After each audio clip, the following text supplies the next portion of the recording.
எனக்கு திடீர்னு என்னவோ தெரியல. என் மனசு பெருசா தைரியம் இல்லாத மாரி தோணுது. என்னவோ என் மனசு கஷ்டப்படுது. இனம் புரியாத ஒரு கஷ்டம் இருக்கு. இனம் புரியாத ஒரு குழப்பம் இருக்கு. அதுக்கும் மேல என் தம்பி, தங்கச்சிலாம் பாருங்க, நான் ஒரு தாய்க்கு தாயா, தந்தைக்கு தந்தையா, ஆசிரியருக்கு ஆசிரியரா இருந்து எல்லாமே நல்லபடியா அவங்கள செட்டில் பண்ணி குடுத்த பெரிய ஆளாகிட்டேன். இன்னைக்கு யாரும் என்ன கண்டுக்கவே மாட்டேங்கிறாங்க.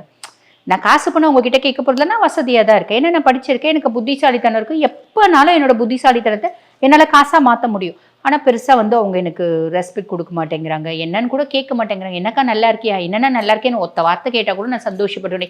இப்படி உங்க தம்பி, தங்கச்சிய குடுத்து, உங்களோட தைரியம் குறித்து, உங்களோட தன்னம்பிக்கை குறித்து ஏதாவது மனசுல ஆழ் மனசுல உங்களோட சப்கான்ஷியஸ் மைண்ட்ல நெறைய ஆசைகள் இருக்கு அப்படின்னா, அதுல சிலது கண்டிப்பா நிறைவேறும்.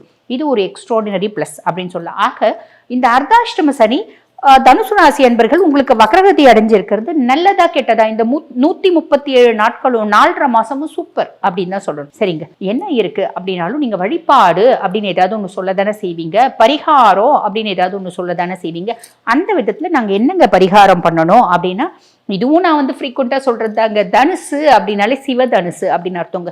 அப்ப தனுசு ராசி அன்பர்கள் நீங்க என்ன வழிபாடு பண்ணணும்? பரமேஸ்வரனை வழிபாடு பண்ணுங்க. பரமேஸ்வரனை எப்படிமா வழிபாடு பண்ணலாமா? பரமேஸ்வரனை எப்படி வேணாலும் வழிபாடு பண்ணலாமா? உண்மையான அன்பு இருந்தா மட்டுமே போதுமானது. ஈசன் அவனை நோக்கி நீங்க ஒரு அடி எடுத்து வைக்கிறீங்க அப்படின்னா 100 அடி அவன் உங்களை நோக்கி எடுத்து வைப்பா அப்படின்னு சொல்லலாம். அப்ப ரொம்ப சிம்பிள். நீங்க பாருங்க, பிரதோஷ கால வழிபாடு பண்ணலாம், மாத சிவராத்திரி வழிபாடு பண்ணலாம், சோமவார வழிபாடு பண்ணலாம். இல்லைன்னா என்னைக்கு உங்களால முடியுதோ அன்னைக்கு நீங்க ஈசன் கோயிலை பாருங்க. ஈசன் கோயிலுக்கு போங்க, ஈசனை பாருங்க, ஈசனை பார்த்து ஈசனை சுத்தி வாங்க. 3 முறை, 5 முறை, 7 முறை, 9 முறை, 11 முறை, 21 முறை நீங்க சுத்தி ஈசனை ஆத்மார்த்தமா வழிபாடு பண்ணிட்டு வரீங்க அப்படின்னாலே நிறைய நல்லது நடக்கும்.